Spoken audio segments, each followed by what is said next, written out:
Good morning, everyone. Good morning.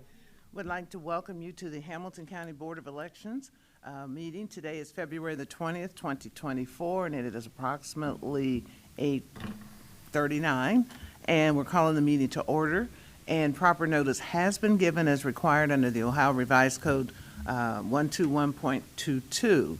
I'd like us to begin with the Pledge of Allegiance and asking anyone who has served our country or is serving our country to lead us in the pledge, please. Allegiance to the flag of the United States of America and to the republic for which it stands, one nation, under God, indivisible, with liberty and justice for all. And thank you for serving our country. Our board meeting minutes from January the 23rd, 2024, and February the 12th have been reviewed. Are there any changes, amendments on those board meeting minutes? If not, go ahead, yes. I move to approve with any corrections or additions. Second the motion. Any more discussion? All those in favor? Aye. Aye. Anyone opposed or anyone abstaining? That motion carries. Next on our agenda is the March 19th, 2024 presidential primary ballot and provisional envelope quantities. Ms. Pope.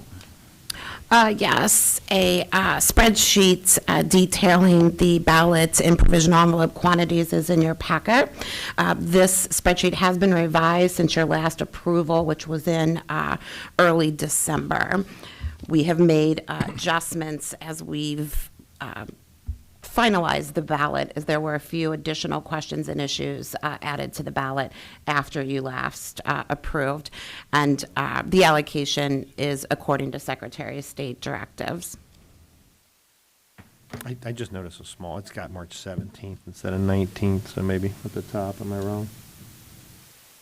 Oh, good eye. Good catch. It's proof we do look at them, so. So I'll just, for purposes of the record, I'll just suggest, I'll move that we approve it with that amendment, that it be March 7th instead of, it should be Right. 19th up here, just a small And that's just on typo. this. Yes. Yeah, just on, this is the ballot and provisional envelope allocation document. It should just say March 19th, so. Did I? A second. Any more discussion? All those in favor? Aye. Aye. Anyone opposed? Anyone abstaining? And that motion carries with the corrections. Thank you. Next on the agenda is the March 19th, 2024 presidential primary equipment allocation. Ms. Pola. Yes, a copy of that spreadsheet is also in your packet.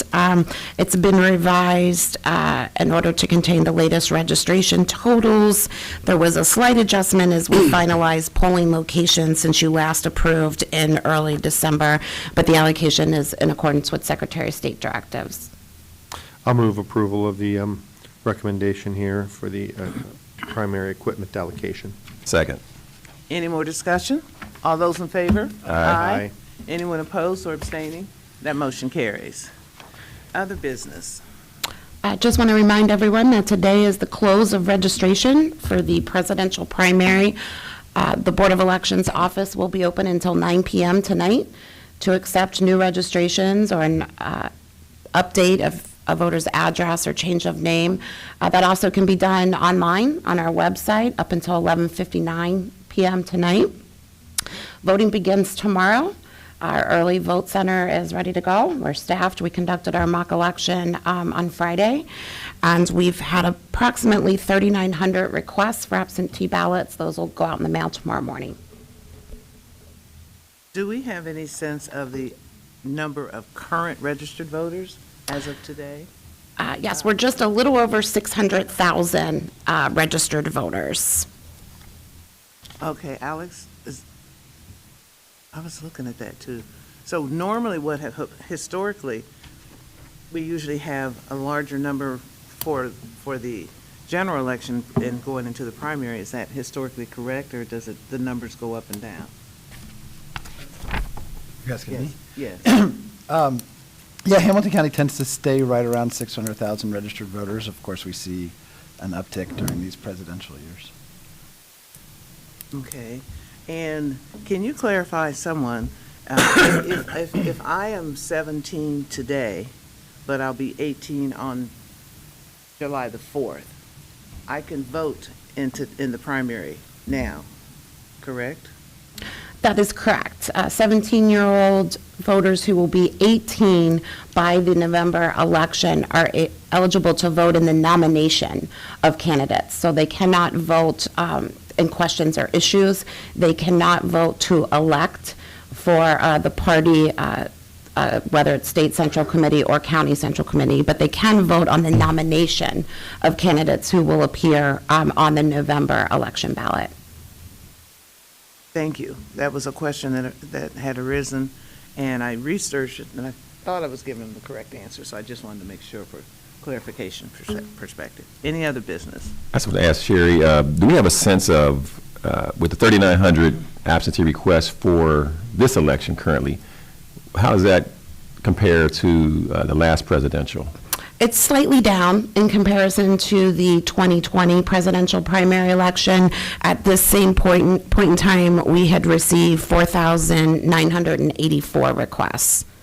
Okay.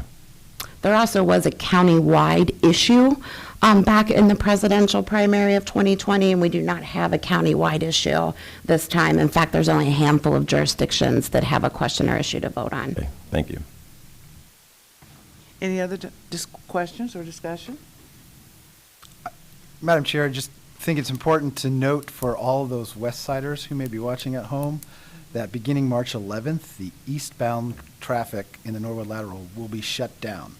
So anybody coming from the west side, if you are dropping off your ballot in our drop box or coming to vote early, you're going to need to plan a different route to get here. I am so glad you have shared that information because it's somewhat confusing. And I come from the west side. I mean, I have to come that way, and I'm like, I have to process and think, which way am I going to go now in order to get here? Because it's like a circle. I'm going to have to do a circle or something. So I think there's going to be mass confusion initially, but hopefully if we continue to keep our voters updated and reminded of that situation on our website and et cetera as well, then hopefully it minimizes some of the confusion. Will there be a detour like off of Reading or something, do you know, or do we even know that? I got to think there'll be some kind of detour that. The trouble is, it's the entire Norwood Lateral that's Right, closed. right. So there's not any one route to bypass Right. an Right. artery that big. Right. Right. It's going to be a major, major challenge. Well, I wish it could have been done after the primary myself, but I have no control. You know, they say I have to accept that I cannot control. And that's one of them. Yeah, Madam Chair, we did reach out to ODOT. This project will last, it's scheduled to last until September 27th of 2024. So if we pushed it back too much, it might interfere with early voting during the presidential general election in the fall. I'm glad, So- well, they're root of two evils, right? Yes. Okay. Any other discussion? Thanks for the information. And again, if we can continue to keep our website for the voters, so in case they have some confusion, and probably you're going to get calls too, perhaps. Any other discussion? I'll move that we adjourn. All those, second, all those in favor? Aye. And this meeting is now adjourned. I just was looking at our regular meeting. Next meeting, next regular meeting is Monday, March the 18th, 2024, at 8 o'clock in the morning. We stand in recess at that meeting, and then we reconvene on Tuesday, March the 19th, 2024, at 6:30 p.m.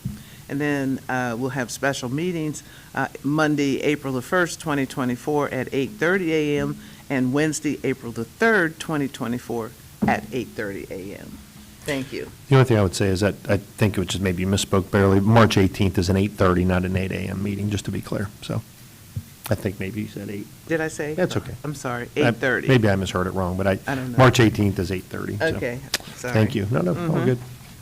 All right, thank you.